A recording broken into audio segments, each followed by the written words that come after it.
Hello dear students, welcome in ASC Starter. Dear students, इस video में मैं आपको 35 से नीचे जो और है ना ये वाला क्वेश्चन से बाकी के क्वेश्चन करवाने जा रहा हूँ। हिंदी मीडियम इंग्लिश मीडियम दोनों में आप देख सकते हैं। ये क्लास 9 का सैम्पल पेपर करवा रहा हूँ, इससे पहले कि मैं सारी जितने भी क्वेश्चन थे ना सब करवा चुका हूँ। आपको डिस्क्रिप्शन में सारी वीडियोस का लिंक मिल जाएंगे और मैं आपको बता दूं जो कमेंट है ना उसमें भी मैं लिंक प्रोवाइड कर दूंगा पहले कमेंट में ही। ठीक है, तो 35 क्वेश्चन आज हम कर लेते हैं और आज ये पूरा सैम्पल पेपर खत्म कर देंगे। ऐसे ही मैं पूरी कोशिश करूंगा और भी सब्जेक्ट की लाने की। ठीक है, तो देखिए यहाँ बोला गया है कि एक खोखला अर्धगोलीय बर्तन है। ठीक है, उसका आंतरिक और बाहरी व्यास इतना इतना है और फिर हमसे बोला गया कि अगर 1 सेंटीमीटर स्क्वायर के इतने रुपए लगते हैं तो टोटल कॉस्ट निकालिए। ठीक है, इंग्लिश में भी आप देख सकते हैं, यहाँ पर ये बता रखा है कि इनर और आउटर डायमीटर होलो हेमिस्फेरिकल कंटेनर। देखो पता है कैसे बनाएंगे हम, ये हमने हेमिस्फेयर बना दिया पर ये होलो बोला है, मतलब खाली जैसे घर में कटोरा होता है ना कोई, बिल्कुल वैसे। तो ये इस तरीके से है। अब ये तो मैंने थोड़ा बड़ा बनाया ना, बहुत पतला सा है क्योंकि 1 सेंटीमीटर का फर्क है, ज्यादा नहीं है। तो ये इनर कितना है 24। ठीक है, और ये अगर पूरा बड़ा कर दे तो ये पूरा का पूरा यहाँ से आता कितना है 25 है। तो हमसे बोला गया है कि ये जो हम यहाँ पे पेंटिंग कर रहे हैं ना इस पर, तो 1 सेंटीमीटर स्क्वायर के 0.05 है। तो पेंट हमें करना कहाँ है, एक हमें बाहर करना है, एक हमें अंदर करना है और एक यहाँ पर करना है। क्योंकि मैंने थोड़ी सी स्टेटमेंट इसकी लिख रखी है, तो पहले वो वाली वीडियो दिखा देता हूँ फिर आगे कराता हूँ। ठीक है, देखिए मैंने अभी आपको दिखाया। अब ये मैंने इनर और आउटर जो इसका डायमीटर है ना और जो इसकी रेडियस है वो मैंने यहाँ पर लिख दिया है हिंदी और इंग्लिश मीडियम दोनों में। ठीक है, तो हमें क्या निकालना है, इसकी कोस्ट निकालनी है। ठीक है, तो सबसे पहले हम अंदर और बाहर का निकाल लेंगे। ठीक है, उसके बाद ऊपर का जो सरफेस है उसको निकालेंगे। तो इनर डायमीटर कितना दे रखा है हमें, 24 दे रखा है यहाँ तक, ये 24 है। तो रेडियस कितनी होगी इसकी, आधी हो जाएगी यानी कि 12। ठीक है, और उसके बाद हमें क्वेश्चन में दे रखा है ना। ठीक है, इनर डायमीटर तो समझ में आ गया ना आपको, ये आप लिख लेना पूरा हिंदी में लिख लेना। ठीक है, उसके बाद आउटर हमें क्वेश्चन में कितना दे रखा है वो देख लेते हैं। तो आउटर हमें दे रखा है 25। तो आउटर कहाँ से कहाँ तक हो जाएगा, ये इनर था, ये आउटर बाहर का हो गया, तो ये पूरा का पूरा ले लेंगे यहाँ तक।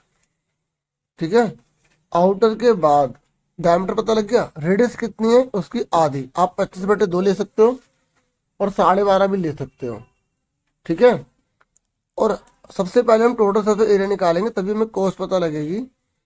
ठीक है, तो कैसे निकालेंगे, पहले अंदर की निकालेंगे ये, फिर बाहर की निकालेंगे और उसके बाद जो ऊपर का जो आप देख रहे हो ना ये वाली चीज, हाँ ये, तो ये निकालेंगे। तो तीनों को जोड़ देंगे, आंसर आ जाएगा।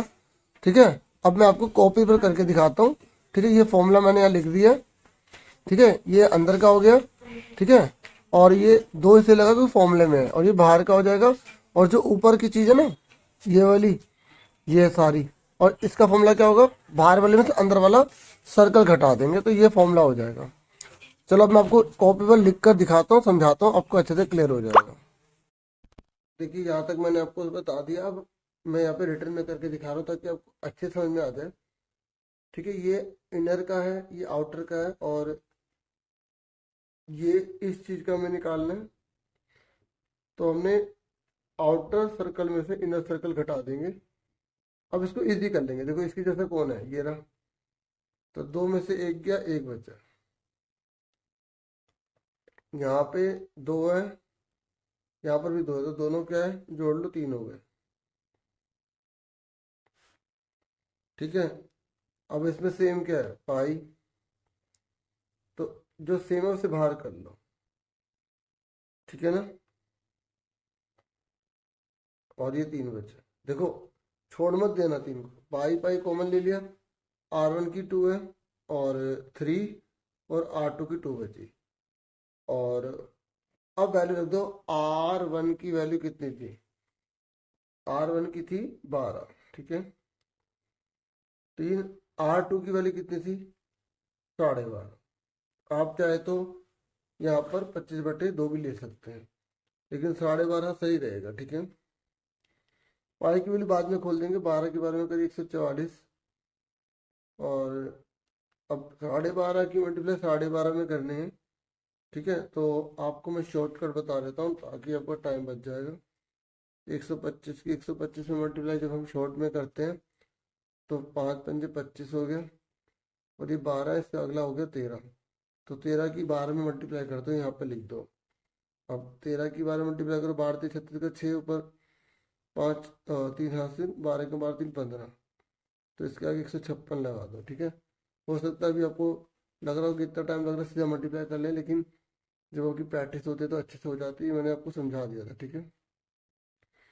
तो यहाँ पर 15625 लिखा, पॉइंट की पावर 2 है तो 2 के बाद लग जाएगा 1 2, ठीक है। ओके, अब 3 को इससे मल्टीप्लाई कर लो।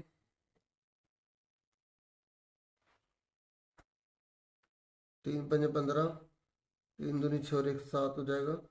6×6 = 18 होता है, और 3×5 = 15, और 1 16 हो जाएगा। 3×1 = 3 और 1 4 हो जाएगा। पॉइंट 2 के बाद है, ठीक है। अब इन दोनों को आप ऐड कर लो। जब आप इसमें 144 ऐड करेंगे, ठीक है, तो देखो इसको, इस वाले को ना इससे जोड़ना है। पॉइंट नीचे पॉइंट आते हैं, कोई पॉइंट नहीं लगा तो जैसे यहाँ पॉइंट नहीं लगा तो यहाँ पॉइंट लगा देंगे, ठीक है। तो पॉइंट के नीचे पॉइंट आता है, इस तरीके से इसको जोड़ना है, ठीक है। अब इसको जोड़ोगे तो कितना आएगा? 612.75, ठीक है। और अब खोल दो पाई की वैल्यू, 22/7 612.75। इन दोनों को मल्टीप्लाई करके 7 से डिवाइड कर देंगे, ठीक है। तो हम इसको मल्टीप्लाई करते हैं।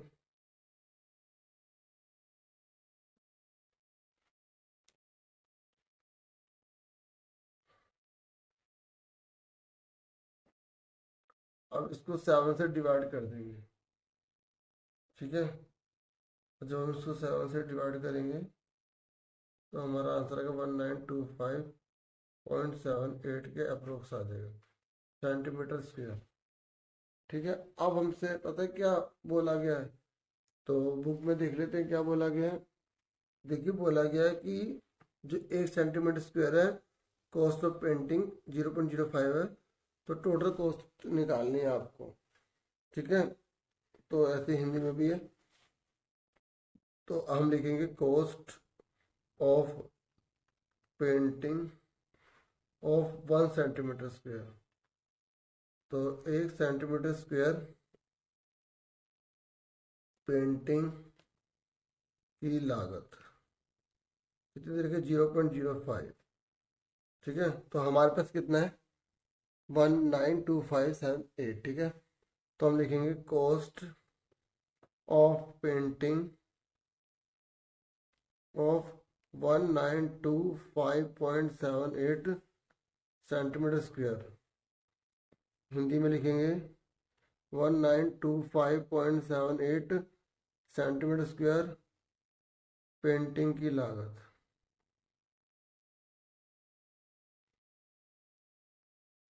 अगर रंग वो लिखा है ना, रंगने की, तो रंगने लिख देना, ठीक है।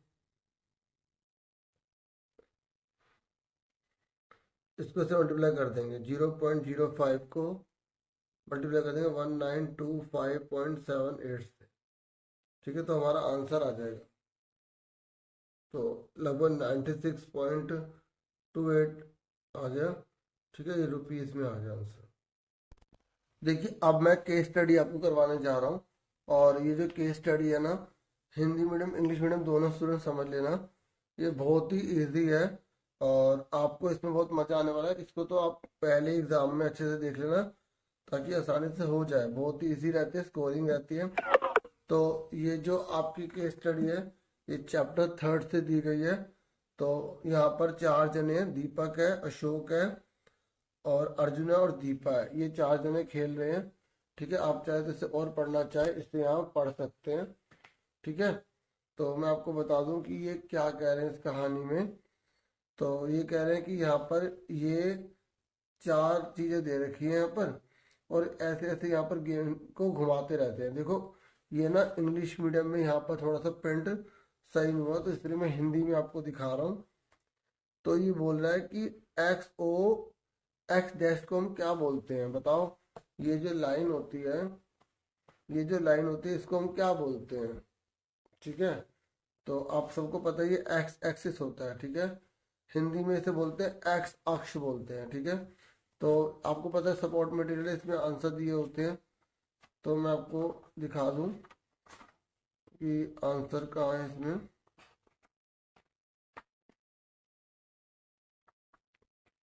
ये देखो, ये रहा एक्स एक्सिस, हिंदी में एक्स अक्ष बोलते हैं। फिर इसने बोला कि सेंटर को क्या बोला जाता है, जो केंद्र बिंदु होता है उसे क्या बोला जाता है, बिल्कुल बीच को मूल बिंदु बोला जाता है। ठीक है, तो इसका आंसर जो है मूल बिंदु, यहाँ पर लिखा होगा ओरिजिन। ठीक है, ओरिजिन को क्या बोलते हैं, यहाँ पर ये लिखा मूल बिंदु। ठीक है, इसे थोड़ा छोटा कर देता हूँ। ठीक है, उसके बाद यहाँ पर हमसे नेक्स्ट पूछा गया था कि अशोक और जो दीपा है इसके कोऑर्डिनेट बताओ। मतलब ये कहाँ पर है, इसकी पोजीशन बतानी है। अशोक ये रहा और दीपा ये रही। तो आप देखो, पहले एक्स बताते हैं, एक्स का कितना है 3, वाई का 4, तो ये आंसर लिख दिया 3 4। फिर दीपा का देखो, एक्स का 2, वाई का -3, तो एक्स का 2 वाई का -3 आ गया। मुश्किल था कोई, हिंदी में भी वही लिखा है, तो आप आराम से पढ़ लीजिए। ठीक है, उसके बाद नेक्स्ट बोला गया है कि अर्जुन की बॉल एक्स एक्सिस और वाई एक्सिस से कितनी दूरी पर है। ठीक है, तो 3 यूनिट और 3 यूनिट दोनों सेम आ रहा है। कैसे आ रहा है ये देखो, अर्जुन का ये रहा, तो एक्स एक्सिस से बोला है, तो एक्स एक्सिस ये है ना, तो इस लाइन से ये कितनी दूर है, 1 2 3। और वाई एक्सिस से कितनी दूर है, ये वाई एक्सिस है ना, तो कितनी दूर है, 1 2 3। देखो जब दूरी बोलते हैं ना, दूरी अगर हम एक्स को बोल रहे हैं तो वो वाई की वैल्यू है, तो जब वाई को बोले तो एक्स की वैल्यू है। नहीं तो आप ऐसा करो ना, कंफ्यूज क्यों होते हो। अगर मैं बोल रहा हूँ एक्स से कितनी दूरी पर है, तो ये ऐसे डाल लो, और ये पॉइंट है कितनी दूरी पर है, 1 2 3। वाई से बोल रहा है ऐसे कर लो पेन से, 1 2 3। ठीक है, तो देखो हो गई केस स्टडी, मुश्किल थी कोई। ठीक है, अब अगली केस स्टडी देखो। अगली बोल रहे हैं द कोविड-19 पैंडेमिक था। ठीक है, और कोरोना के बारे में यहाँ पर कुछ इन्फॉर्मेशन दे रखी है, कैसे कैसे वुहान चाइना से पूरी दुनिया में फैल गया। ठीक है, तो ये कह रहा सर्वे किया गया एक हॉस्पिटल में जाके कि कितने कितने उम्र के कितने कितने पेशेंट हैं जो कोरोना से पीड़ित हो रहे हैं। ठीक है, ये पुराना डाटा दे रखा है। हिंदी में थोड़ी और जानकारी लेनी, हिंदी में पढ़ लो।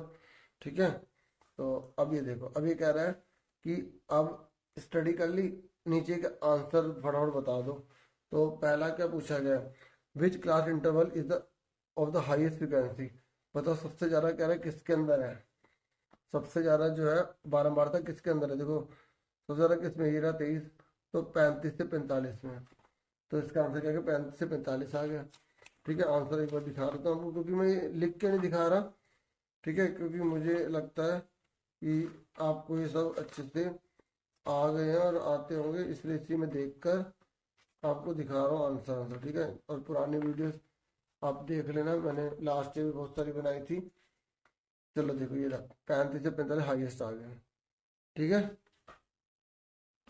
हिंदी में आंसर देखने हैं तो हिंदी में आपके सपोर्ट मटेरियल में होगा। जिन बच्चों, मैं पता ये क्यों दिखा रहा हूँ, अपने सपोर्ट मटेरियल तो सर हमारे पास है, अब कई बच्चों को मिला नहीं है ना अभी तक, तो वो यहाँ देख लेंगे अच्छे से। ठीक है, जब मिलेगा तो कर लेंगे उसमें से। ठीक है ना, अब नेक्स्ट बोला गया कि सबसे अफेक्टेडली, सबसे कम कौन बच्चे या कौन सा ग्रुप बीमार हुआ है। तो सबसे कम 55 से 65 बुजुर्ग हुए हैं, तो यहाँ 55 से 65 आ जाएगा। ठीक है, समझ में आ गया, हिंदी में भी देख सकते हो।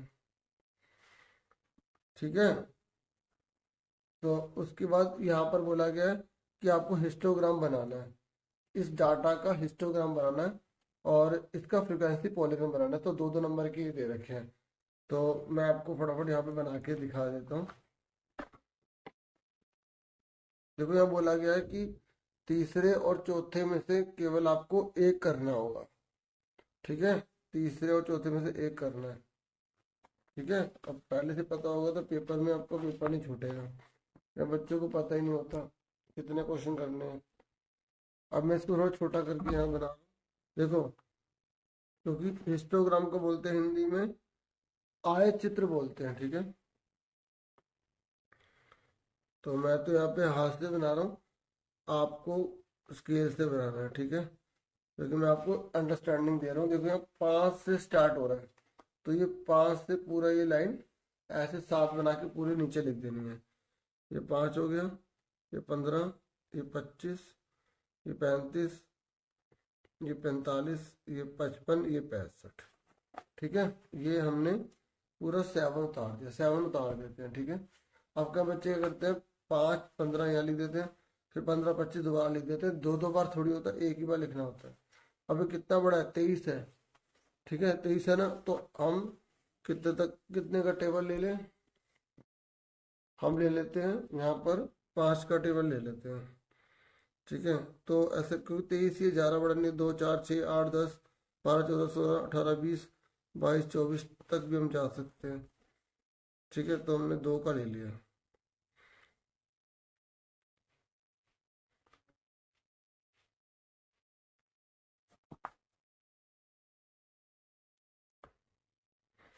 ठीक है।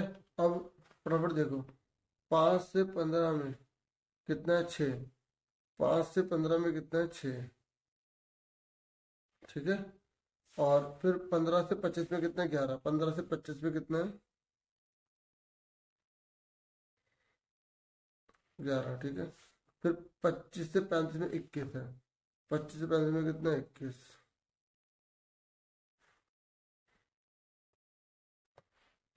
यहाँ तक आएगा, ठीक है। फिर 35 से 45 में 23 है, तो 23 यहाँ तक आ जाएगा, ठीक है। अगर हम थोड़ा फालतू लिख दें कोई दिक्कत नहीं है। फिर 45 से 55 कितना है, 14, 45 से 55 कितना है, 14, ठीक है, 14 आ गया। फिर 55 से 65 कितना है, 5, 55 से 65 कितना है, 5, ये हमारा आ गया। अब यहाँ पर ये क्या है, एज इन ईयर, तो हिंदी वाले हिंदी में लिख लेना अपने आप देख कर। और ये क्या, नंबर ऑफ पेशेंट्स यहाँ लिख देंगे।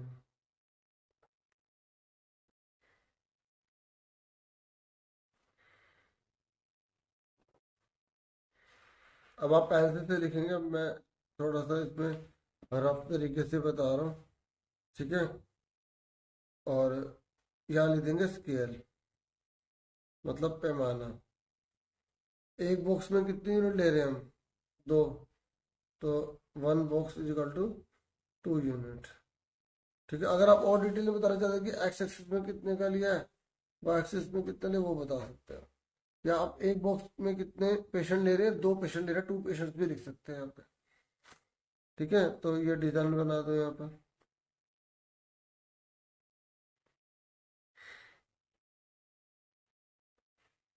ठीक है। ज्यादा और लिखना तो इसके ऊपर लिख दो, ये 6 है, ये 11 है, ये 21 है, ये 23 है, ये 14 है, ये 5। अब ये सफिशियंट है, ठीक है, इतना बहुत है, ओके। अब और में बोल रहा है कि पॉलीगन बनाओ, तो जब भी पॉलीगन बोलते हैं तो हमें पहले एक्स आई निकालना पड़ता है, तो आपको टेबल पूरी बनानी पड़ेगी शुरू से। जब पूरी बनाओगे तो एक्स आई कैसे निकालोगे, एक्स आई को बोलते हैं क्लास मार्क। क्लास मार्क का मतलब होता है दोनों को जोड़ के आता, 15 5 20, 20 का आता 10, 25 30 40, 40 का आता 20, 30 50 60 का आता 30, ठीक है। मतलब 10 10 बढ़ रहे तो 10 10 जोड़ते जाओ, ठीक है। ये जोड़ के बताने का उद्देश्य ये है कि आपको हर तरीके से आना चाहिए। तो अभी फ्रीक्वेंसी पॉलीगन बना रहे हैं तो मिड वैल्यू निकालनी पड़ती है, ठीक है। तो दोनों में से एक करना था, तो मैं दोनों सिखाऊंगा ना, तो मैंने इसमें 4 का पहाड़ा ले लिया बच्चों, ठीक है। और अब ये नहीं उतारेंगे ऐसे, अब ये वाली वैल्यू लिखेंगे, 10, 20, 30, 40, 50, 60, 60 तक ही है, ठीक है। तो 10 पे कितना है, 6, 10 पे कितना है, 6, ये पॉइंट डाल दिया। 20 पे कितना है, 11, तो 20 पे कितना है, 11, यहाँ पॉइंट डाल दिया। और 30 पे कितना है, 21, तो 30 पर 21 है, तो यहाँ पर हमने पॉइंट डाल दिया, ठीक है। और 40 पर कितना है, 23, 40 पर कितना है, 23, तो ये हमने लाइट डाल दिया। फिर 50 पे कितना, 14, 50 पे कितना, 14,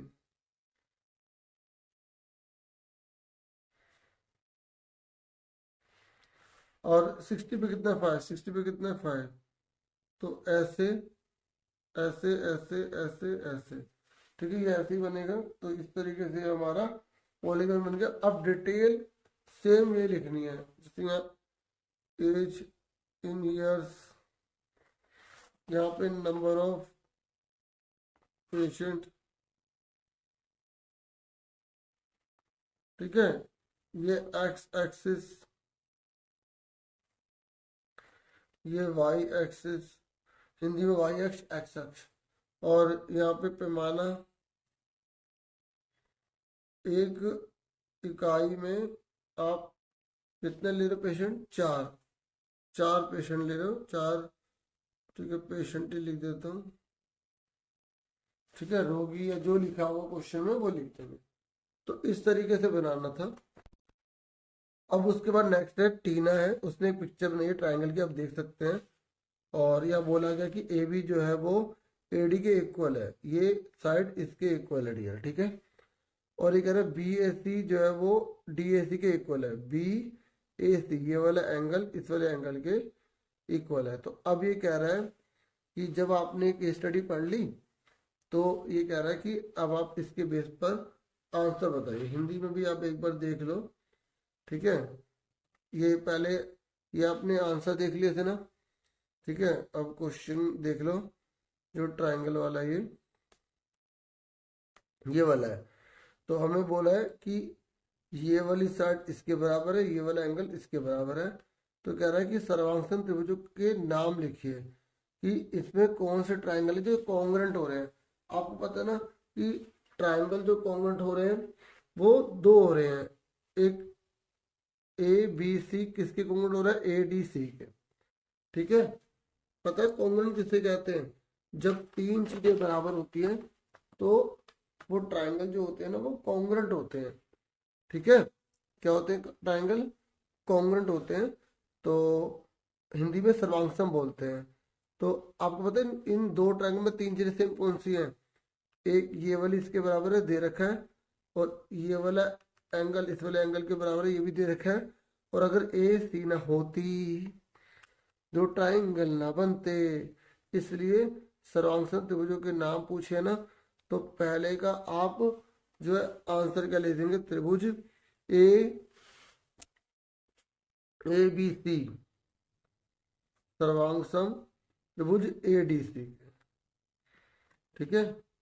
अब इसमें बोला है कि ये त्रिभुज किस गुण से त्रिभुज है, मतलब कौन सी प्रॉपर्टी से ये सर्वांगसम हुए हैं, ठीक है। इंग्लिश में देखो, by which property these triangles are triangles. तो आप देखो, जब हम इन 2 ट्रायंगल की बात कर रहे हैं तो कौन सी चीज बराबर थी, एक ये थी, दूसरी ये थी, और तीसरी ये वाली थी। तो ये साइड है, ये साइड है, बीच में एंगल है। तो कौन से रूल से हुआ, SAS रूल, भुजा कोण भुजा नियम द्वारा, ठीक है, नियम द्वारा, ठीक है। अब उसके बाद नेक्स्ट बोला है कि अगर त्रिभुज ADC का कौन सा कोण ABC के बराबर है, क्यों। तो देखो, ADC का कौन सा कोण त्रिभुज ABC के बराबर है, एक बार इंग्लिश में देख लेते क्योंकि यहाँ रिपीट हुआ है। तो यहाँ बोला गया which angle of triangle is equal to angle ABC और ट्रायंगल ABC, ठीक है। तो यहाँ पर देखो इन्होंने 2 बार त्रिभुज भी लिख दिया तो मिस प्रिंटिंग होगी, तो इसलिए कंफ्यूजन थी। ठीक है, तो अब इसमें देखो ये एडीसी है, एडीसी, ये जो ट्रायंगल है इसमें बोला गया कि इसका कौन सा एंगल इस वाले ट्रायंगल में एबीसी ये वाला एंगल किसके बराबर होगा। तो देखो जब दो ट्रायंगल कॉन्ग्रुएंट होते हैं तो करस्पॉन्डिंग एंगल और साइड बराबर होंगी, तो ये वाला एंगल इस वाले एंगल के बराबर होगा, तो इसका नाम होगा एडीसी।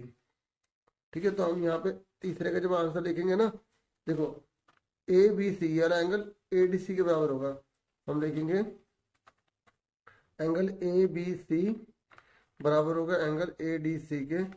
ठीक है, सिंस क्यों होगा, मतलब वाई का आंसर दे रहा हूँ, सी पी सी टी। ठीक है, अभी मैं इसकी फुल फॉर्म लिख देता हूँ और हिंदी में लिखेंगे क्योंकि, देखो ये तो पूरा सेम लिखना है हिंदी वालों को, क्योंकि सी पी सी टी। अब इसकी फुल फॉर्म भी इसके आगे आप लिखोगे, मैं लिख देता हूँ सी पी सी टी की फुल फॉर्म क्या है, corresponding parts of congruent triangles are equal। ठीक है, corresponding parts of congruent triangles are equal, Hindi में सर्वांग सम त्रिभुजों के संगत भाग, यहाँ बिंदी आएगी, ठीक है, संगत भाग बराबर होते हैं, बहुवचन बिंदी लगाया करो। ठीक है,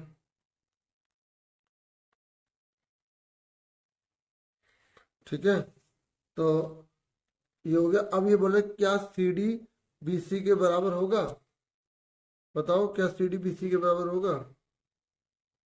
तो सी डी बी सी के बराबर होगा बोलेंगे by C P C T, तो यहाँ पर भी सेम ये लिखना है,